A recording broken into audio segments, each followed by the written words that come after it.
Assalamualaikum warahmatullahi wabarakatuh. Kali ini kita akan belajar tentang teorema kecekungan matematika peminatan kelas 12.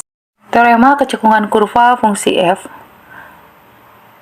Untuk mengetahui apakah kurva fungsi f cekung ke atas atau cekung ke bawah pada interval tertentu, maka kita bisa menentukan dengan menggunakan turunan kedua dari fungsi. Jika turunan keduanya lebih besar dari 0, maka kurva fungsi f akan cekung ke atas. Dan jika sebaliknya, turunan keduanya lebih kecil dari 0, maka kurva fungsi f akan cekung ke bawah. Untuk memahami penentuan kecekungan kurva fungsi, kita akan bahas contoh soal berikut. Diketahui fungsi fx adalah 1/3 x pangkat 3 dikurangi x kuadrat dikurangi 3x tambah 4.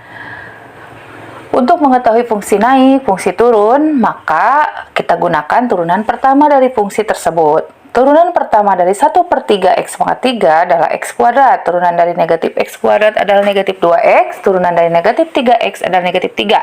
Dan turunan dari 4 adalah 0. Kita peroleh persamaan x kuadrat min 2x min 3 sama dengan 0. Lalu kita faktorkan, x tambah 1 dikali x dikurangi 3 sama dengan 0. Kita memperoleh nilai x sama dengan negatif 1 atau x sama dengan 3. Fungsi f naik jika turunan pertama lebih besar dari 0.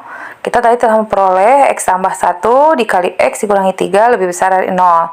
Maka fungsi f naik pada interval terselang x lebih kecil dari negatif 1 atau x lebih besar dari 3.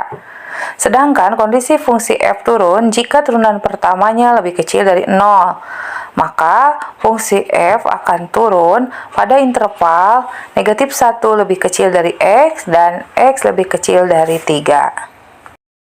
Penentuan kecekungan kurva fungsi f dari soal tersebut bisa dilihat dengan menggunakan turunan kedua dari fungsi tadi.